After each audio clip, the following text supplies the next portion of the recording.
할렐루야. 사랑하는 대강의 가족 여러분, 오늘 하루도 하나님의 말씀과 동행하는 삶이 되길 소망합니다. 오늘 함께 나눌 하나님의 말씀은 열왕기상 2장 42절에서 46절 말씀입니다.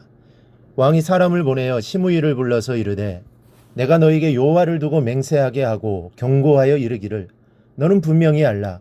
내가 밖으로 나가서 어디든지 가는 날에는 죽임을 당하리라 하지 아니하였느냐.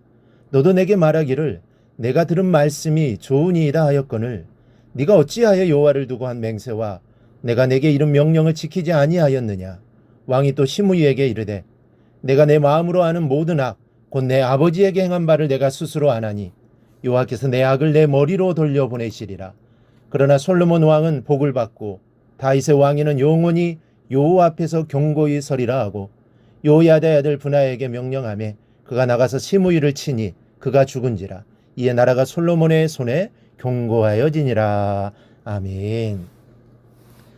다윗이 솔로몬에게 유언을 남길 때 반드시 제거해야 할 인물 둘을 지명했습니다.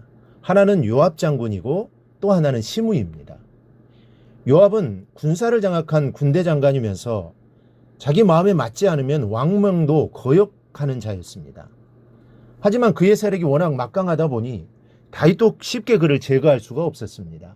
결국 아들 솔로몬에게 유언을 남길 때 그를 제거하라고 한 것입니다. 아버지의 유언대로 솔로몬은 그를 제거하는 데 성공합니다. 이제 남은 인물은 시므이입니다. 이 시므이는 사울 왕과 같은 베냐민 지파 사람입니다. 다윗이 압살롬에게 쫓겨 도망할 때 악독한 말로 저주를 퍼부었던 인물입니다.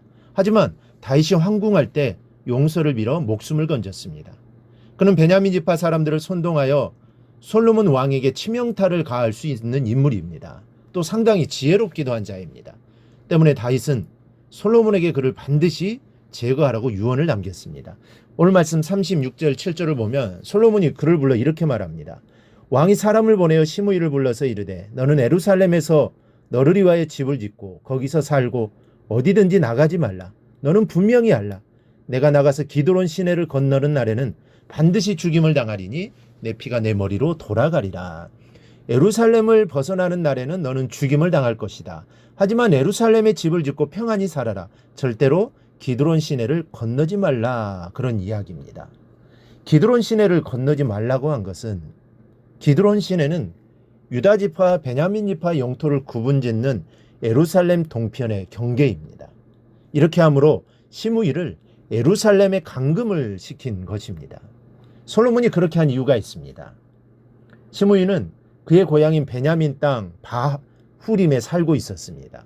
거기에는 베냐민 지파였던 사울 왕의 이 잔당들이 남아 있었습니다. 시므이는 베냐민 지파를 선동하여 얼마든지 역모를 꾀할 수 있는 인물이었습니다. 그래서 예루살렘으로 불려들어 감금을 시킨 겁니다. 그 3년 동안 시므이는 잘 살고 있었습니다.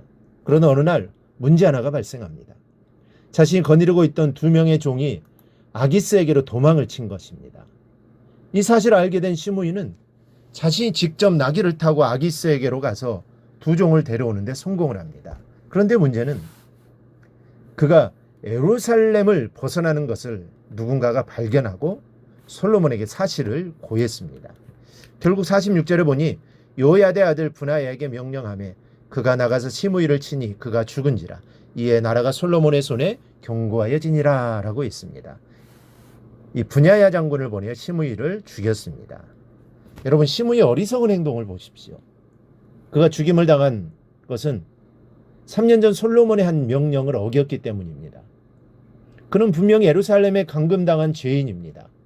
예루살렘에서는 마음대로 생활해도 되지만 벗어나는 날에는 왕명을 거역한 죄로 죗값을 받아야만 합니다. 그런데 자신의 목숨을 종 2명과 바꾼 자가 되고 말았습니다. 도망간 종을 잡아오기 위하여 자신의 목숨과 맞바꾼 이 사람, 이 얼마나 어리석은 사람입니까? 여러분, 우리는 시므이와 같이 어리석은 인생을 살지 말아야 합니다. 우리가 거리를 지나다 보면 피자나 짜장면을 배달하는 젊은이들이 오토바이를 고개사처럼 몰고 다니는 것을 봅니다. 1시간에 몇천 원 아르바이트 비용을 벌면서 자기 목숨을 내놓고 고개 운전하는 것을 보면 참으로 미련하다는 생각이 듭니다. 세상의 향락을 위해서 더 소중한 것을 버리는 사람들도 많습니다. 쾌락을 쫓다가 가정도 버리고 자녀도 버리는 사람이 있는가 하면 세상 것을 쫓다가 영적인 보물을 잃어버리는 이들이 있습니다. 우리는 더 소중한 것을 위하여 다른 것을 버릴 줄 아는 지혜를 가져야 하겠습니다.